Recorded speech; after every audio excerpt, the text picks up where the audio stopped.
ಪ್ರಧಾನಿ ನರೇಂದ್ರ ಮೋದಿ ಅವರು ಹಾಗೂ ಕರ್ನಾಟಕ ರಾಜ್ಯದ ಮುಖ್ಯಮಂತ್ರಿ ಸಿದ್ದರಾಮಯ್ಯ ಅವರ ಮಧ್ಯೆ ಇತ್ತೀಚೆಗೆ ಒಂದು ಟ್ವೀಟ್ ವಾರ್ ನಡೆಯಿತು. ದುರ್ಬಲ ಮುಖ್ಯಮಂತ್ರಿ, ದುರ್ಬಲ ಪ್ರಧಾನಮಂತ್ರಿ, ಯಾರು ನಿಜಕ್ಕೂ ದುರ್ಬಲರು? ಸುಮಾರು 15 ಕಾರಣಗಳನ್ನ ನೋಡಿದ್ರೆ ಭಾರತದ ಪ್ರಧಾನಿ ನರೇಂದ್ರ ಮೋದಿ ಅವರು 2019ರ ನಂತರದಲ್ಲಿ ದುರ್ಬಲರಂತೆ ಕಾಣ್ತಿದ್ದಾರ. ಅದಕ್ಕೆ ಕಾರಣಗಳು ಕೂಡ ಇವೆ. ಕಳೆದ 10 ವರ್ಷಗಳಲ್ಲಿ 2014ರಿಂದ 19ರ ಮಧ್ಯೆ ಪ್ರಧಾನಿ ಮೋದಿ ಅವರ ವರ್ಚಸ್ಸು, ಪ್ರಧಾನಿ ಮೋದಿ ಅವರ ಅಲೆ 2019ರಿಂದ ಈಗ ಈ ಕ್ಷಣಕ್ಕೆ 24ರ ಹೊತ್ತಿಗೆ ಎಲ್ಲೋ ಅಲೆ ಕೂಡ ಗೌಣವಾಯಿತು ಅನ್ನೋದು ಸ್ಪಷ್ಟವಾಗುತ್ತೆ. ಸುಮಾರು 15 ಕಾರಣಗಳು ಪ್ರಧಾನಿ ಮೋದಿ ಅವರ ಬಂಡವಾಳ ಎಂಥದ್ದು ಅನ್ನೋದು ಸ್ಪಷ್ಟವಾಗಿ ಹೇಳುತ್ತೆ. ಏನೇನ್ ಕಾರಣ? ಕಾರಣ 1, ಬರೀ ಮನ್ ಕಿ ಬಾತ್. ಅಕ್ಟೋಬರ್ 3, 2014ರಿಂದ ಇಲ್ಲಿಯ ತನಕ ಪ್ರಧಾನಿ ನರೇಂದ್ರ ಮೋದಿ ಅವರು 104 ಮನ್ ಕಿ ಬಾತ್ ಅನ್ನ ಮಾಡಿದ್ದಾರೆ. ಪ್ರತಿ ತಿಂಗಳಲ್ಲಿ ಒಂದು ರೇಡಿಯೋ ಭಾಷಣವನ್ನ ಮಾಡುವಂತದ್ದು, ಹಲವು ವಿಚಾರಗಳನ್ನ ಅಲ್ಲಿ ತಗೊಂಡು ಅಭಿವೃದ್ಧಿಯ ಕೆಲಸಗಳಿರಬಹುದು, ಯಾರೋ ಮಾಡಿದಂತಹ ಕೆಲಸಕ್ಕೆ ಶ್ಲಾಘನೆಯನ್ನ ಕೊಡುವಂತದ್ದಿರಬಹುದು, ಎಲ್ಲವನ್ನು ಕೂಡ ಮಾಡಿದ್ದಾರೆ. ಆದ್ರೆ ಶಾಸನಬದ್ಧವಾಗಿ ಸಂಸತ್ತಿನಲ್ಲಿ ಮಾತನಾಡಬೇಕಾದಂತಹ ಪ್ರಧಾನಿ ನರೇಂದ್ರ ಮೋದಿ ಅವರು ಮಾತಾಡಿದ್ದು ಎಷ್ಟು ಸರಿ, ಎಷ್ಟು ಸಲ, ಉತ್ತರ ಕೊಟ್ಟಿದ್ದು ಎಷ್ಟು ಸಲ ಅಂತ ಪ್ರಶ್ನೆ ಮಾಡಿದ್ರೆ ಅಲ್ಲಿ ಸಿಗುವಂತಹ ಉತ್ತರ ಬಹುಪಾಲು ಶೂನ್ಯವಾಗಿರುತ್ತೆ.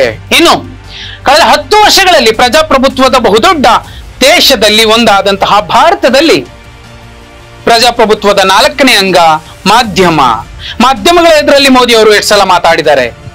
ಬಹುದೊಡ್ಡ ಶೂನ್ಯ. ನೋಡಿ, ಪ್ರಮಾಣ ವಚನವನ್ನ 2 ಸಲ ಬಹಿರಂಗವಾಗಿ ಮಾಡಿದ್ದು ಬಿಟ್ರೆ ಮೋದಿ ಅವರು ಮಾಧ್ಯಮಗಳ ಮುಂದೆ ಮಾತಾಡಿದ್ದು ಶೂನ್ಯ. ಒಂದೇ ಒಂದು ಪ್ರೆಸ್ ಮೀಟ್ ಮಾಡಲಿಲ್ಲ. ಉಳಿದ ಪ್ರಧಾನಿಗಳು ಮಾಡಿದಾರಾ? ಹೌದು ಮಾಡಿದ್ದಾರೆ, ಅದಕ್ಕೆ ದಾಖಲೆಗಳಿವೆ. ಮೊರಾರ್ಜಿ ದೇಸಾಯಿ ಅವರು ಪ್ರಧಾನಿಯಾಗಿ 14 ಪ್ರೆಸ್ ಮೀಟ್ ಅನ್ನ ಮಾಡಿದ್ರು. ನರಸಿಂಹರಾವ್ ಅವರು 40 ಪ್ರೆಸ್ ಮೀಟ್ ಅನ್ನ ಮಾಡಿದ್ರು. ಇಂದಿರಾ ಗಾಂಧಿ ಅವರು ಉಕ್ಕಿನ ಮಹಿಳೆ 42 ಪ್ರೆಸ್ ಮೀಟ್ ಅನ್ನ ಮಾಡಿದ್ರು. ಅಟಲ್ ಬಿಹಾರಿ ವಾಜಪೇಯಿ ಅವರು ಅಜಾತ ಶತ್ರು ಸುಮಾರು 55 ಪ್ರೆಸ್ ಮೀಟ್ ಗಳನ್ನ ಮಾಡಿದ್ರು. ಲಾಲ್ ಬಹದ್ದೂರ್ ಶಾಸ್ತ್ರಿ ಅವರು 56 ಪ್ರೆಸ್ ಮೀಟ್ ಗಳನ್ನ ಮಾಡಿದ್ರು. ರಾಜೀವ್ ಗಾಂಧಿ ಅವರು 62 ಪ್ರೆಸ್ ಮೀಟ್ ಮಾಡಿದ್ರು. ಮನಮೋಹನ್ ಸಿಂಗ್ ಅವರು 75 ಪ್ರೆಸ್ ಮೀಟ್ ಮಾಡಿದ್ರು. ಜವಾಹರ್ಲಾಲ್ ನೆಹರು ಅವರು 114 ಪ್ರೆಸ್ ಮೀಟ್ ಮಾಡಿದ್ರು. ಆದ್ರೆ ವಿಶ್ವಗುರು ಅಂತೆಲ್ಲ ಅವರ ಅಭಿಮಾನಿಗಳಿಂದ ಕರೆಸಿಕೊಳ್ಳುವಂತಹ ಮೋದಿ ಅವರು ಒಂದೇ ಒಂದು ಸಲ ಕೂಡ ಅಧಿಕೃತವಾಗಿ ಏಕಾಂಗಿಯಾಗಿ ಪ್ರೆಸ್ ಮೀಟ್ ಮಾಡಿಲ್ಲ. ದುರ್ಬಲ ಪ್ರಧಾನಿ ಅಂತ ಅನ್ಸೋದಿಲ್ವಾ? ಇದು ಒಂದೇ ಕಾರಣ ಅಷ್ಟೇ. ಎರಡನೇ ಕಾರಣ ಚಾರಿತ್ರಿಕ ಸಾಲ ಮಾಡೋದ್ರಲ್ಲೂ ಕೂಡ ಒಂದು ದಾಖಲೆಯನ್ನ ಬರೆದಿದ್ದಾರೆ ಹಾಲಿ ಪ್ರಧಾನಿ, ಗೌರವಾನ್ವಿತ ಪ್ರಧಾನಿ ನರೇಂದ್ರ ಮೋದಿ ಅವರು. ಹೇಗೆ?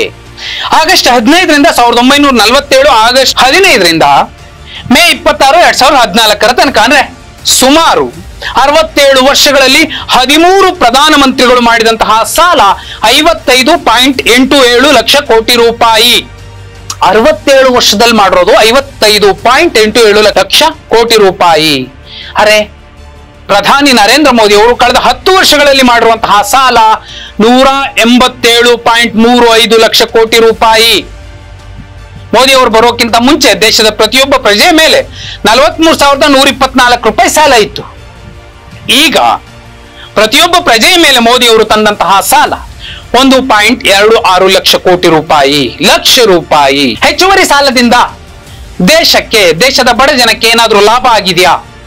ಲಾಭ ಆಗಿದೆ ಅನ್ನುವಂತಹ ಲೆಕ್ಕ ಕೊಟ್ರೆ ಪ್ರಧಾನಿ ಮೋದಿ ದುರ್ಬಲ ಪ್ರಧಾನಿ ಅಲ್ಲವೇ ಅಲ್ಲ. ಇನ್ನು ಕಾರಣ 3, ನೋಟ್ ಬ್ಯಾನ್. ನವೆಂಬರ್ 8, 2016 ಮಧ್ಯರಾತ್ರಿಯಿಂದ 2,000 ರೂಪಾಯಿ ನೋಟ್ ಚಲಾವಣೆಯಲ್ಲಿ ಇಲ್ಲ ಅನ್ನೋದನ್ನ ಅಧಿಕೃತವಾಗಿ ಹೇಳಬೇಕಾದಂತಹ ವ್ಯಕ್ತಿ RBIನ ಗವರ್ನರ್ ಆಗಿದ್ರು. ಆದ್ರೆ ಪ್ರಧಾನಿ ನರೇಂದ್ರ ಮೋದಿ ಅವರು ಬಂದು RBIನ ವಕ್ತಾರ ಕೂಡ ನಾನೇ ಅನ್ನೋ ರೀತಿಯಲ್ಲಿ ಭಾಷಣ ಮಾಡಿ ಇವತ್ತಿನಿಂದ ನೋಟ್ ಬ್ಯಾನ್ ಮಾಡಿದ್ದೀವಿ ಅಂತ ಹೇಳಿದ್ರು. ಆ ಒಂದೇ ದಿನಗೂಲಿ ನೌಕರರಿರಬಹುದು, ಕಟ್ಟಡ ಕಾರ್ಮಿಕರು ಸೇರಿದಂತೆ ಸುಮಾರು 50 ಲಕ್ಷ ಜನ ಇಡೀ ದೇಶದಲ್ಲಿ ಕೆಲಸ ಕಳ್ಕೊಂಡ್ರು. ಕೋಟ್ಯಾಂತರ ಸಣ್ಣ ಪುಟ್ಟ ವ್ಯಾಪಾರಿಗಳು ಬೀದಿ ಪಾಲಾದ್ರು.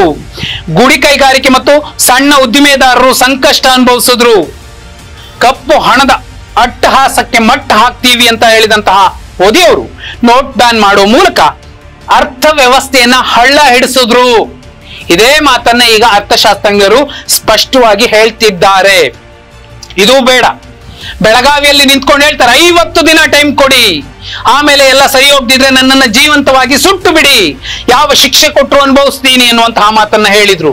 50 ದಿನಗಳಲ್ಲ, ಅಂತಹ ನೂರಾರು ದಿನಗಳು ಕಳೆದರೂ ಕೂಡ ನೋಟ್ ಬ್ಯಾನ್ ನಿಂದ ಭಾರತಕ್ಕೆ 4 ಆಣಿ ಲಾಭ ಆಗ್ಲಿಲ್ಲ. ಹೇಳಿ, ಪ್ರಧಾನಿ ಮೋದಿಯವರು ದುರ್ಬಲರು ಅಥವಾ ಪ್ರಬಲರು? 4ನೆಯ ಕಾರಣ, ಆತ್ಮನಿರ್ಭರ ಭಾರತದ ಹೆಸರಿನಲ್ಲಿ ಪ್ರಧಾನಿ ಮೋದಿಯವರು 20 ಲಕ್ಷ ಕೋಟಿಯ ಮಾತಾಡಿದ್ರು. ಆ ಹಣ ಎಲ್ಲಿಗೋಯ್ತು, ಯಾರ ಪಾಲಾಯ್ತು ಅನ್ನೋ ಲೆಕ್ಕವೇ ಸಿಗ್ತಿಲ್ಲ. ಇಂಥ ಹಲವು ಕೆಟ್ಟ ದುರ್ಬಲ ಆರ್ಥಿಕ ನೀತಿಗಳಿಂದಾಗಿ ಪ್ರಧಾನಿ ಮೋದಿಯವರು ದುರ್ಬಲ ಪ್ರಧಾನಿ ಅಂತ ಪ್ರಾಜೆಕ್ಟ್ ಆಗ್ತಿದ್ದಾರೆ. ಅವರನ್ನ ಹೊಗಳುವಂತಹ, ಅವರ ಪೂಜೆ ಮಾಡುವಂತಹ, ಅವರಿಗೆ ಹಾಲಿನ ಅಭಿಷೇಕ ಮಾಡುವಂತಹ, ಪಂಚಾಮೃತದ ಅಭಿಷೇಕ ಮಾಡುವಂತಹ, ಅಥವಾ ಅವರಿಗೆ ಮೃದುವಾಗಿ ಮಸಾಜ್ ಮಾಡುವಂತಹ ಮಾಧ್ಯಮಗಳು 1000 ಹೇಳಬಹುದು. ಆದರೆ ವಾಸ್ತವ ಇದು. ದೇಶದ ಬಡ ಜನರ ಬರ್ಬರ ಕಷ್ಟಕ್ಕೆ ಇಳಿಯುತ್ತಿರುವಂತಹ ಸಂದರ್ಭದಲ್ಲೇ ಮೋದಿ ಅವರು ಆತ್ಮನಿರ್ಭರ ಭಾರತ ಅನ್ನುವಂತಹ ಮಾತಾಡಿದ್ರು. ಆ ಮಾತಿನ ಅರ್ಥ ಕೂಡ ಈಗ ಸಾಕ್ಷಾತ್ ಅರ್ಥ ಸಚಿವರು ಕೂಡ ಸ್ಪಷ್ಟವಾಗಿ ಹೇಳ್ತಿಲ್ಲ. ಕಾರಣ 5, ಬುಲ್ಡೋಜರ್ ಆಡಳಿತದ ನೀತಿ. 67 ವರ್ಷಗಳಲ್ಲಿ ಯಾವ ಪ್ರಧಾನಿಗೂ ಕೂಡ ಇಂಥದ್ದೊಂದು ಐಡಿಯಾ ಬಂದಿರಲಿಲ್ಲ, ಅಥವಾ ಕೇಂದ್ರ ಸರ್ಕಾರಗಳಿಗೆ ಇಂಥದ್ದೊಂದು ಐಡಿಯಾ ಬಂದಿರಲಿಲ್ಲ. ಬುಲ್ಡೋಜರ್ ನೀತಿಯ ಮೂಲಕ ಜಗತ್ತಿಗೆ ವಸುದೈವ ಕುಟುಂಬಕಂ ಅನ್ನುವಂತಹ ಸಾಮರಸ್ಯದ ಪಾಠ ಹೇಳಿದ್ದಂತಹ ದೇಶವನ್ನ ಹೊರಗಿನ ಜಗತ್ತು, ಅರೆ ಅಲ್ಲಿ ಧಾರ್ಮಿಕ ಅಸಹಿಷ್ಣುತೆ ಇದೆ, ಬೇರೆ ಸಮುದಾಯದ ಧರ್ಮದ ಜನರಿಗೆ ಅಲ್ಲಿ ಭದ್ರತೆ ಇಲ್ಲ ಅನ್ನುವಂತಹ ಮಾತನ್ನ ಆಡೋ ಮೂಲಕ ನಮ್ಮದೇ ದೇಶದ ಪ್ರಧಾನಿ ಹೊರಗಡೆ ಹೋದಾಗ ಅವರಿಗೆ ಅಪಹಾಸ್ಯ ಮಾಡಿದ್ರು, ಅವಹೇಳನ ಮಾಡಿದ್ರು. ಭಾರತದ ಘನತೆ ಮತ್ತು ಗೌರವವನ್ನ ಬೀದಿ ಪಾಲು ಮಾಡಿದ್ರು. ಯಾರ ಕಾರಣಕ್ಕೆ? ಬುಲ್ಡೋಜರ್ ನೀತಿಯ ಕಾರಣಕ್ಕೆ. ವಿಶ್ವಗುರು ಅಲ್ಲಿ ಓಡಾಡುವಂತಹ ಸಂದರ್ಭದಲ್ಲಿ ಕಪ್ಪು ಬಾವುಟವನ್ನ ತೋರಿಸಿದ್ರು. ಯಾರಿಗೆ ಅಪಮಾನ ಆಯಿತು? ನನ್ನ ದೇಶಕ್ಕೆ, ನನ್ನ ದೇಶದ ಪ್ರಧಾನಿಗೆ. ಬುಲ್ಡೋಜರ್ ಆಡಳಿತದ ನೀತಿಯನ್ನ ಜನ ಮೆಚ್ಚುಗೆಯ ಕಾರ್ಯಕ್ರಮ ಅಂತ ಯಾವ್ದಾದ್ರು ಮಾಧ್ಯಮ ಸ್ಪಷ್ಟವಾಗಿ ಹೇಳಿದ್ಯಾ? ಹೇಳೋಕ್ಕಾಗಲ್ಲ. ಪ್ರಜಾಪ್ರಭುತ್ವದ ವ್ಯವಸ್ಥೆಯಲ್ಲಿ ಗೋಧಿ ಮಾಧ್ಯಮ ಮಾತ್ರ ಅಂತದ್ದೊಂದು ಕಾರ್ಯಕ್ರಮವನ್ನ ಹಾಡಿ ಹೊಗಳುತ್ತೆ ವಿನಃ ಜಗತ್ತಿನ ಬಹುಪಾಲು ಮಾಧ್ಯಮಗಳು ಅದು ತಪ್ಪು ಆಡಳಿತದ ನೀತಿ ಅನ್ನೋ ಮೂಲಕ ದುರ್ಬಲ ಪ್ರಧಾನಿ, ಸರ್ವಾಧಿಕಾರಿ ಧೋರಣೆಯ ಪ್ರಧಾನಿ ಅನ್ನುವಂತಹ ಸಂದೇಶವನ್ನ ರವಾನಿಸುತ್ತಲೇ ಇವೆ. 6ನೆಯ ಕಾರಣ, ಅಂತಾರಾಷ್ಟ್ರೀಯ ಹಿನ್ನಡೆಗಳು. ತೀರಾ ಚೀನಾ ಬಂದು ಗಡಿಯನ್ನ ದಾಟಿ ಹಳ್ಳಿಗಳನ್ನ ನಿರ್ಮಿಸ್ತಿದೆ ಎಂದಾಗ ಕೇಂದ್ರ ಸರ್ಕಾರ, ನಮ್ಮದೇ ಭಾರತದ ಪ್ರಧಾನಿ ನರೇಂದ್ರ ಮೋದಿಯವರು ತುಟಿಕ್ ಪಿಟಿಕ್ ಅನ್ಲಿಲ್ಲ. ಬದಲಾಗಿ ಸಣ್ಣ ಸಣ್ಣ ದೇಶಗಳು, ಮಾಲ್ಡೀವ್ಸ್ ವಿರುದ್ಧ ತೊಡೆ ತಟ್ಟೋದು, ನೇಪಾಳದ ವಿರುದ್ಧ ತನ್ನ ತಾಕತ್ತೇನು ಅಂತ ತೋರಿಸೋದು, ಸಣ್ಣ ಸಣ್ಣ ದೇಶಗಳು. ನಿಜಕ್ಕೂ ಸಣ್ಣ ಪುಟ್ಟ ದೇಶಗಳನ್ನ ವಿಶ್ವಾಸಕ್ಕೆ ತಗೊಂಡು ಚೀನಾ ಮಾಡುವಂತಹ ಷಡ್ಯಂತ್ರಗಳಿಗೆ ಬಲಿಯಾಗದಂತೆ ದೇಶವನ್ನ ಕಾಪಾಡಬೇಕಾದಂತಹ, ಜತನದಿಂದ ನೋಡ್ಕೋಬೇಕಾದಂತಹ ಭಾರತ ದೇಶ ಆ ಕೆಲಸವನ್ನ ಮಾಡಲಿಲ್ಲ. ಬದಲಾಗಿ ಸಣ್ಣ ಪುಟ್ಟ ದೇಶಗಳ ವಿರುದ್ಧ ತಮ್ಮ ತಾಕತ್ತನ್ನ, ಪ್ರದರ್ಶನವನ್ನ, ಅಲ್ಲ ಉಗುರಲ್ಲಿ ಹೋಗೋದು ಕೊಡಲಿಯ ಪ್ರಹಾರವನ್ನ ಮಾಡಿದ್ರು ಪ್ರಧಾನಿ ನರೇಂದ್ರ ಮೋದಿ ಅವರ ಸರ್ಕಾರ. ಅನ್ಸೋದಿಲ್ವಾ ದುರ್ಬಲ ಪ್ರಧಾನಿ ಅಂತ? ಮಾಧ್ಯಮಗಳು ಕೂಡ ಇದನ್ನ ಚರ್ಚೆ ಮಾಡ್ತಿವೆ, ವಿಪಕ್ಷಗಳು ಕೂಡ ಇದನ್ನೇ ಹೇಳ್ತಿವೆ. ನಾನ್ ಹೇಳ್ತಿಲ್ಲ. ಕಾರಣ 7, ಅಭಿವ್ಯಕ್ತಿ ಸ್ವಾತಂತ್ರ್ಯಕ್ಕೆ ಪೆಟ್ಟು. ಇಡೀ ಜಗತ್ತಲ್ಲಿ ಅತಿ ಹೆಚ್ಚು ಪತ್ರಕರ್ತರು ಬಂಧನಗೊಂಡಂತಹ ಒಂದು ದೇಶಗಳ ಲೀಸ್ಟ್ ತೆಗೆದ್ರೆ ಭಾರತ ಅದರಲ್ಲಿ ಟಾಪ್ 10 ನಲ್ಲಿ ಇರುತ್ತೆ. ನಮ್ಮದೇ ಹೆಣ್ಣು ಮಕ್ಕಳು ದೇಶಕ್ಕೋಸ್ಕರ ಹೋರಾಡಿ ಸ್ಪರ್ಧೆ ಮಾಡಿ ಚಿನ್ನದ, ಕಂಚಿನ, ಬೆಳ್ಳಿಯ ಪದಕಗಳನ್ನ ಗೆದ್ದಂತಹ ಕುಸ್ತಿಪಟುಗಳನ್ನ ಲೈಂಗಿಕವಾಗಿ ದೌರ್ಜನ್ಯಕ್ಕೊಳಪಡಿಸಿದಂತಹ ಮತ್ತು ಕೀಟಲೆ ಮಾಡಿದಂತಹ ಅವರದ್ದೇ ಪಕ್ಷದ ಸಂಸದ ಬ್ರಿಜ್ಭೂಷಣ್ ಸಿಂಗ್ ಅವರಿಗೆ ಬಂಧನ ಆಗೋದಿಲ್ಲ. ಬದಲಾಗಿ ಸರ್ಕಾರದ ತಪ್ಪುಗಳನ್ನ ನಿಷ್ಪಕ್ಷಪಾತವಾಗಿ ಎತ್ತಿ ಹಿಡಿಯಬೇಕಾದಂತಹ ಪತ್ರಕರ್ತರು ಮಾತಾಡಿದಾಗ ಅವರನ್ನ ಲೆಕ್ಕವಿಲ್ಲದಷ್ಟು ಜನರನ್ನ ಬಂಧನಕ್ಕೆ ಒಳಪಡಿಸಿತ್ತು ಕೇಂದ್ರ ಸರ್ಕಾರ, ಪಡಿಸುತ್ತಲೇ ಇದೆ. ಪತ್ರಿಕಾ ಸ್ವಾತಂತ್ರ್ಯವನ್ನ ದಮನಗೊಳಿಸುವಂತಹ ಪ್ರಯತ್ನವನ್ನ ಮಾಡ್ತಾಲೇ ಬಂದಿದೆ. ಬ್ರಿಜ್ಭೂಷಣ್ ಸಿಂಗ್ಗೆ ಜಾಮೀನ್ ಏಕಾಏಕಿ ಸಿಕ್ಬಿಡುತ್ತೆ. ಅದೇ ನಮ್ಮದೇ ದೇಶದ ಹೆಣ್ಣು ಮಕ್ಕಳು, ಚಿನ್ನ ಗೆದ್ದಂತಹ ಹೆಣ್ಣು ಮಕ್ಕಳು ಬೀದಿಯಲ್ಲಿ ಕಣ್ಣೀರ್ ಹಾಕ್ತಾರೆ, ಅಂತವ್ರಿಗೆ ಬೇಗ ಸಿಗತ್ತೆ. ಆದ್ರೆ ಪತ್ರಿಕಾ ಧರ್ಮವನ್ನ ಎತ್ತಿ ಹಿಡಿದಂತಹ ಪತ್ರಕರ್ತರಿಗೆ ಇವತ್ತಿಗೂ ಕೂಡ ಜಾಮೀನ್ ಸಿಕ್ಕಿಲ್ಲ, ಜೈಲಲ್ಲೇ ಕೊಳಿತಾ ಇದ್ದಾರೆ. ಇಂದಿರಾ ಗಾಂಧಿ ಅವರು ಅವತ್ತು ಮಾಡಿದಂತಹ ಎಮರ್ಜೆನ್ಸಿಗೂ ಪತ್ರಿಕಾ ಧರ್ಮವನ್ನ ದಮನಗೊಳಿಸುತ್ತಿರುವಂತಹ ಪ್ರಧಾನಿ ಮೋದಿ ಅವರ ಸರ್ಕಾರದ ನಡೆಗೂ ವ್ಯತ್ಯಾಸ ಏನು ಇಲ್ಲ ಅಂತ ಅನಿಸುತ್ತೆ. ಹಾಗಿದ್ರೆ ಹೇಳಿ, ಪ್ರಧಾನಿ ಮೋದಿ ಅವರು ದುರ್ಬಲ ಪ್ರಧಾನಿಯೋ ಪ್ರಬಲ ಪ್ರಧಾನಿಯೋ? ಕಾರಣ 8, ಕೋವಿಡ್ ನಿರ್ವಹಣೆಯಲ್ಲಿ ವಿಫಲ. ಬಹುಪಾಲು ಜನ ಹೇಳ್ತಾರೆ ಕೋವಿಡ್ ವ್ಯಾಕ್ಸಿನ್ ಕಂಡುಹಿಡಿದಿದ್ದೆ ಪ್ರಧಾನಿ ನರೇಂದ್ರ ಮೋದಿ ಅವರು ಅಂತ. ಸಾಧ್ಯ ಇಲ್ಲ. ವಿಜ್ಞಾನಿಗಳು, ವೈದ್ಯರ ತಂಡ ಎಲ್ಲವೂ ಕೂಡ ಕಂಡುಹಿಡಿದಿರುತ್ತೆ ವಿನಃ ಅದನ್ನ ಪ್ರಧಾನಿ ಮೋದಿ ಅವರು ಕಂಡುಹಿಡಿದಿರೋದಿಲ್ಲ. ಸರಿ, ವ್ಯಾಕ್ಸಿನ್ ಕಂಡುಹಿಡಿದ್ರು, ಉಚಿತವಾಗಿ ಯಾರಿಗೂ ಹಾಕಿಲ್ಲ, ಅದು ಬಹುಮುಖ್ಯ ಸಂಗತಿ. ಬಹುಪಾಲು ಮಾಧ್ಯಮಗಳು ಎಷ್ಟು ಸುಳ್ಳು ಹೇಳುದು ಅಂದ್ರೆ ಉಚಿತವಾಗಿ ವ್ಯಾಕ್ಸಿನ್ ಅನ್ನ ಹಾಕಿದ್ದಾರೆ ಪ್ರಧಾನಿ ನರೇಂದ್ರ ಮೋದಿ ಅವರು, ಅದು ಸುಳ್ಳು. ಈ ಕೋವಿಡ್ ಬಹುದೊಡ್ಡದಾಗಿ ಆಕ್ರಮಿಸ್ತಿರುವಂತಹ ಸಂದರ್ಭದಲ್ಲಿ, ದೇಶವನ್ನು ವ್ಯಾಪಿಸ್ತಿರುವಂತಹ ಸಂದರ್ಭದಲ್ಲಿ ಏಕಾಏಕಿ ಲಾಕ್ಡೌನ್ ಘೋಷಣೆ ಮಾಡಿದಾಗ ಅದೆಷ್ಟೋ ಬಡ ಕೂಲಿ ಕಾರ್ಮಿಕರು ಮಕ್ಕಳನ್ನ ಕರ್ಕೊಂಡು ಹಗಲು ರಾತ್ರಿ ಎಂದೇ ಊರುಗಳಿಗೆ ಅಲಿತಾ ಬಂದ್ರಲ್ಲ, ಅಂತಹ ಸಂದರ್ಭದಲ್ಲಿ ಇಡೀ ಭಾರತ, ಶ್ರಮಿಕ ಭಾರತ, ಬಡವರ ಭಾರತ ಬೀದಿಯಲ್ಲಿ ನಿಂತು ಅಕ್ಷರಶಃ ಕಣ್ಣೀರಾಗ್ತು. ಎಷ್ಟೋ ಮಕ್ಕಳು ಹಸಿವಿನಿಂದ ಸತ್ವು, ಎಷ್ಟೋ ಜನ ಕೂಲಿ ಕಾರ್ಮಿಕರು ಮನೆಗೆ ತಲುಪೋಕಾಗದೆ ನಡೆದು ಒಂದಷ್ಟು ಕಡೆ ಪೊಲೀಸರ ತೊಂದರೆ, ಮತ್ತೊಂದು ಅಷ್ಟು ಕಡೆ ಹಸಿವಿನ ಸಮಸ್ಯೆ, ಎಲ್ಲದರ ಮಧ್ಯೆ ನಡೆದು ಬೀದಿಯಲ್ಲಿ ಸತ್ರು. ಅದು ವೈಫಲ್ಯ ಆಗದೆ ಮತ್ತಿನ್ನೇನು. ಅವತ್ತು ಕೂಡ ನೋಡಿ, ಸಿದ್ದರಾಮಯ್ಯ ಅವರ ಸರ್ಕಾರದ ಅನ್ನಭಾಗ್ಯ ಯೋಜನೆ ಸಾಕಷ್ಟು ಜನಕ್ಕೆ ಅನ್ನ ಕೊಡ್ತು ಅನ್ನೋದನ್ನ ಬಿಜೆಪಿಯಿಂದ ರಾಜ್ಯಸಭೆಗೆ ಆಯ್ಕೆ ಆದಂತಹ ಧರ್ಮಸ್ಥಳದ ಧರ್ಮಾಧಿಕಾರಿ ಹೆಗ್ಡೆ ಅವರು ಸ್ಪಷ್ಟವಾಗಿ ಹೇಳಿದ್ರು. ಅದೇ ಕಾರ್ಯಕ್ರಮಕ್ಕೆ ಬೇರೆ ಹೆಸರನ್ನ ಕೊಟ್ಟು ಪ್ರಧಾನಮಂತ್ರಿ ಗರೀಬ್ ಕಲ್ಯಾಣ್ ಯೋಜನೆ ಅಂತ ಅಕ್ಕಿಯನ್ನ ಫ್ರೀಯಾಗಿ ಕೊಡುವಂತಹ ಕೆಲಸವನ್ನ ಮೋದಿ ಅವರು ಕೂಡ ಮಾಡಿದ್ರು. ಅದೇ ಕೆಲಸವನ್ನ 2013ರಲ್ಲೇ ಮಾಡಬಹುದಿತ್ತು. ಆದ್ರೆ ಅನ್ನಭಾಗ್ಯ ಯೋಜನೆ ತಂದಿದ್ದು ಮೋದಿ ಅವರು ಅಂತ ಹೇಳುವಂತಹ ಮಾಧ್ಯಮಗಳು ಮತ್ತು ಬಿಜೆಪಿಯ ನಾಯಕರು, ಮುಖಂಡರು, ಅವರ ಅತ್ಯಭಿಮಾನಿಗಳು, ಅತ್ಯುತ್ಸಾಹಿ ಅಭಿಮಾನಿಗಳು ವಾಸ್ತವನ್ನ ಅರ್ಥ ಮಾಡ್ಕೋಬೇಕು. ಆಹಾರ ಭದ್ರತಾ ಕಾಯ್ದೆಯನ್ನ ತಂದಿದ್ದು ಮನಮೋಹನ್ ಸಿಂಗ್ ಅವರ ಸರ್ಕಾರ. ಆ ಕಾಯ್ದೆ ಬಂದ ಮೇಲೇನೆ, ಕೋರ್ಟು ಸ್ವಚ್ಛವಾಗಿ ಹೇಳಿದ ಮೇಲೇನೆ ಅನ್ನಭಾಗ್ಯ ಯೋಜನೆ ಜಾರಿಯಾಗಿತ್ತು. ಆ ನಂತರದಲ್ಲೇ ಕರ್ನಾಟಕದ ಯೋಜನೆಯನ್ನ ಇಡೀ ದೇಶವ್ಯಾಪ್ತಿ ಬಳಸಬೇಕು ಅಂತ ಮನಮೋಹನ್ ಸಿಂಗ್ ಅವರು ಕೂಡ ಪ್ರಯತ್ನ ಮಾಡಿದ್ರು. ವೈಫಲ್ಯ ಅಲ್ವಾ? ದುರ್ಬಲ ಪ್ರಧಾನಿನ ಪ್ರಬಲ ಪ್ರಧಾನಿನ? ಕಾರಣ 9, ಚೀನಾ ಸೈನಿಕರು ದೇಶದೊಳಗೆ ಬಂದು ನಮ್ಮ ಭೂಭಾಗವನ್ನ, ಭಾರತದ ಭೂಭಾಗವನ್ನ ಆಕ್ರಮಿಸಿಕೊಂಡಾಗ್ಲೂ ಕೂಡ 56 ಇಂಚಿನ ಎದೆಯ ಪ್ರಧಾನಿ ನರೇಂದ್ರ ಮೋದಿ ಅವರು ಮಾತಾಡ್ಲಿಲ್ಲ, ತುಟಿ ಬಿಚ್ಚಲೇ ಇಲ್ಲ. ಯಾಕೆ? ದುರ್ಬಲರೋ ಪ್ರಬಲರೋ? ಕಾರಣ 10, ದೇಶ ಎಲ್ಲ ಸುತ್ತಿದಂತಹ ಪ್ರಧಾನಿ ನರೇಂದ್ರ ಮೋದಿ ಅವರಿಗೆ ತಮ್ಮದೇ ದೇಶದ ಮಕ್ಕಳು ಕಚ್ಚಾಡಿ ಕಿತ್ತಾಡಿ ಬೀದಿಯಲ್ಲಿ ಹೆಣ್ಣು ಮಕ್ಕಳ ಮೇಲೆ ಸಾಮೂಹಿಕ ಅತ್ಯಾಚಾರ ಮಾಡಿದಂತಹ ಸಂದರ್ಭದಲ್ಲಿ ಮಣಿಪುರಕ್ಕೆ ಹೋಗೋದಕ್ಕೆ ಆಗಲೇ ಇಲ್ಲ. ಅರೆ, ಮಣಿಪುರಕ್ಕೆ ಹೋಗಿ ನಾನಿದ್ದೀನಿ, ವಿಶ್ವಗುರು ನಾನು, ಎಲ್ರಿಗೂ ಒಳಿತನ್ನ ಮಾಡ್ತೀನಿ, ಕಿತ್ತಾಡಬೇಡಿ, ಎಲ್ರೂ ಒಂದೇ. ಬಹುದೊಡ್ಡ ಸಮುದಾಯ, ಬುಡಕಟ್ಟು ಸಮುದಾಯಗಳ ಮೇಲೆ ಮಾರಣ ಹೋಮವನ್ನ ಮಾಡ್ತಾನೆ ಇದೆ. ಆದ್ರೂ ಮೋದಿ ಅವರು ಮಣಿಪುರಕ್ಕೆ ಹೋಗುವಂತಹ ಪ್ರಯತ್ನ ಮಾಡಲಿಲ್ಲ. ಆದ್ರೂ ಮೋದಿ ವಿಶ್ವಗುರು, ಪ್ರಬಲ ಪ್ರಧಾನಿ ಅನ್ನುವಂಥವ್ರು ದುರ್ಬಲರೋ ಪ್ರಬಲರೋ ಅನ್ನುವಂತಹ ಮತ್ತೊಂದು ಮೌಲ್ಯಮಾಪನವನ್ನ ಮಾಡುವಂಥದ್ದು ಸರಿನೋ ತಪ್ಪೋ? ಕಾರಣ 11, ದಲಿತರು ಮಹಿಳೆಯರ ಮೇಲಿನ ದೌರ್ಜನ್ಯ ಹೆಚ್ಚಾಗ್ತಾನೆ ಇದೆ. ಉತ್ತರ ಪ್ರದೇಶದ ಅದೆಷ್ಟು ಪ್ರಕರಣಗಳು, ಕತುವಾ ಪ್ರಕರಣ, ಇದೇ ಗುಜರಾತ್ನ ಅಲ್ಪಸಂಖ್ಯಾತ ಹೆಣ್ಣು ಮಗಳ ಮೇಲೆ ನಡೆದಂತಹ ಲೈಂಗಿಕ ದೌರ್ಜನ್ಯ, ಅವ್ರು ಜೈಲಿಗೆ ಹೋಗಿದ್ದು, ಜೈಲಿಂದ ಅವರನ್ನ ಕರೆಸಿ ಅವರಿಗೆ ಹೂವಿನ ಹಾರ ಹಾಕಿ ಸಂಭ್ರಮದಿಂದ ಬರಮಾಡ್ಕೊಂಡಿದ್ದು ಕೂಡ ಬಿಜೆಪಿ. ಇಲ್ಲಿ ಅನ್ಸೋದಿಲ್ವಾ ಪ್ರಧಾನಿ ಪ್ರಬಲರೋ ದುರ್ಬಲರೋ ಅಂತ? ಕಾರಣ 12, ಡಾಲರ್ ಎದುರು ರೂಪಾಯಿಯ ಮೌಲ್ಯ ಪಾತಾಳಕ್ಕೆ ಕುಸಿಯುವಂತೆ ಮಾಡಿದ್ದು ಯಾರೋ ಹೇಳಿದ್ರು. ಕರ್ನಾಟಕದ ಒಬ್ಬ ಸರ್ವಶ್ರೇಷ್ಠ ಸಹಸ್ರ ಚಾಣಕ್ಯರಿಗೆ ಸಮನಾದಂತಹ ಸಂಸದ, 15 ರೂಪಾಯಿಗೆ $1 ಸಿಗತ್ತೆ, ನಾವು ತರ್ತೀವಿ.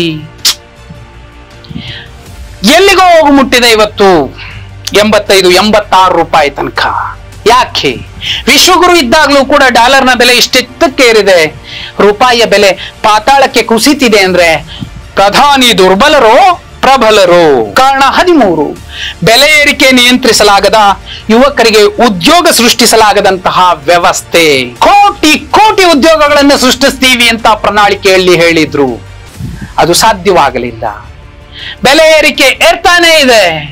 ಒಂದು ಸಿಂಪಲ್ ಆಗಿ ಅರ್ಥ ಮಾಡ್ಕೋಬೇಕು, ಇಲ್ಲಿ ಕರ್ನಾಟಕದಲ್ಲಿ ಸಿದ್ದರಾಮಯ್ಯ ಅವರು ಗ್ಯಾರಂಟಿ ಘೋಷಣೆ ಮಾಡಿದ್ರಿಂದಲೇನೆ ಬೇಳೆಕಾಳಿನ ಬೆಲೆ, ಪೆಟ್ರೋಲ್ ಬೆಲೆ ಹೆಚ್ಚಾಗಿದೆ ಎನ್ನುವಂತಹ ಜನ ಅರ್ಥ ಮಾಡ್ಕೊಳ್ಬೇಕು.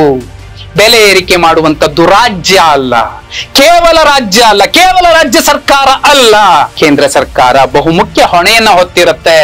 ಇವತ್ತು ಬೇಳೆಕಾಳಿನ ಬೆಲೆ, ಉಪ್ಪಿನ ಬೆಲೆ ಅಥವಾ ಅಡುಗೆ ಎಣ್ಣೆಯ ಬೆಲೆ, ಪೆಟ್ರೋಲ್ ಡೀಸೆಲ್ನ ಬೆಲೆ ಎಲ್ಲವೂ ಕೂಡ ಹೆಚ್ಚಾಗ್ತಿದೆ, ಬದಲಾಗ್ತಿದೆ, ವ್ಯತ್ಯಾಸ ಆಗ್ತಿದೆ ಅಂದ್ರೆ ಅದಕ್ಕೆ ಕಾರಣ ಪ್ರಧಾನಿ ನರೇಂದ್ರ ಮೋದಿ ಅವರು, ಕೇಂದ್ರ ಸರ್ಕಾರ, ಬಿಜೆಪಿ ಕೇಂದ್ರ ಸರ್ಕಾರ. ಹೇಳಿ, ಉದ್ಯೋಗ ಸಿಕ್ತಿಲ್ಲ, ಬೋಂಡ ಹಾಕಿ ಎನ್ನುವಂತಹ ಪ್ರಧಾನಿ ಪ್ರಬಲರು ದುರ್ಬಲರು. ಕಾರಣ 14, ವಿದೇಶದಿಂದ ಕಪ್ಪು ಹಣ ತಂದೇ ತರ್ತೀವಿ. ಆ ಹಣ ಎಷ್ಟಿರುತ್ತೆ ಅಂದ್ರೆ ಪ್ರತಿಯೊಬ್ಬ ಪ್ರಜೆಯ ಅಕೌಂಟ್ಗೆ 15 ಲಕ್ಷ ರೂಪಾಯಿ ಹಾಕಬಹುದು, ಅಷ್ಟರ ಮಟ್ಟಿಗಿನ ದೊಡ್ಡ ಹಣ ಇದೆ ಅಂತ. ಆದ್ರೆ ಮಾಧ್ಯಮಗಳು ಸ್ಪಷ್ಟವಾಗಿ ದಾಖಲಿಸ್ತಿವೆ, ಕೊನೆ ಪುಟಗಳಲ್ಲಿ ಮೋದಿ ಭಜನೆ ಮಾಡುವಂತಹ ಮಾಧ್ಯಮಗಳು ಕೂಡ ಕಪ್ಪು ಹಣದ ಪ್ರಮಾಣ ಹೆಚ್ಚಾಗ್ತಿದೆಯೇ ವಿನಃ ಕಡಿಮೆ ಆಗ್ತಿಲ್ಲ. 10 ವರ್ಷ ಮುಗಿದೋಯ್ತಪ್ಪ, ಇನ್ನು ಯಾವಾಗ ತರೋದು ಕಪ್ಪು ಹಣ? ಭಾರತದ ಪ್ರತಿಯೊಬ್ಬ ಬಡವರ ಕಣ್ಣೀರನ್ನ ಒರೆಸೋದು ಯಾವಾಗ? ಪ್ರತಿಯೊಬ್ಬ ಬಡವ ಕೂಡ ಒಂದೊಂದು ಕಾರಲ್ಲಿ ಓಡಾಡೋದು ಯಾವಾಗ? ವಿಶ್ವಗುರು ಅದಕ್ಕೋಸ್ಕರನೇ ಅಲ್ವಾ ಆಯ್ಕೆ ಆಗಿದ್ದು. ಕಾಂಗ್ರೆಸ್ ಕಚ್ಚಡ ಇರಬಹುದು, ಅದು ಮಾಡಿದ್ದು 67 ವರ್ಷಗಳಲ್ಲಿ ತಪ್ಪೇ ಇರಬಹುದು, ಜನಪಾಠ ಕಲಿಸಿದ್ರು. ಯಾಕೆ? ವಿಶ್ವಗುರು ಅನ್ನೋರು ಬರ್ತಾರೆ, ಇಡೀ ಭಾರತ ಬಡತನ ಮುಕ್ತವಾಗತ್ತೆ, ಪ್ರತಿಯೊಬ್ರು ಕೂಡ ಅಮೆರಿಕದ ರೀತಿಯಲ್ಲಿ ಬದುಕೋಕಾಗತ್ತೆ ಅಂತ ಕನಸು ಕಂಡಿದ್ರಲ್ಲ. 10 ವರ್ಷಗಳಲ್ಲಿ ಏನಾಯ್ತು? 187 ಲಕ್ಷ ಕೋಟಿ ಸಾಲನ? ಅದೇನಾ ಅಭಿವೃದ್ಧಿ? ಅದೇನಾ ಪ್ರಾಬಲ್ಯ? ಪ್ರಧಾನಿ ಮೋದಿ ಪ್ರಬಲರೋ ದುರ್ಬಲರೋ ಪ್ರಶ್ನೆ ಮಾಡ್ಬೇಕಲ್ವಾ? ಕಾರಣ 15, ನಾ ಖಾऊंगा ನಾ ಖಾನೆ दूंगा, ತಿನ್ನಲ್ಲ, ತಿನ್ನೋಕು ಬಿಡಲ್ಲ. ಹೇಳಿದ್ಯಾರು?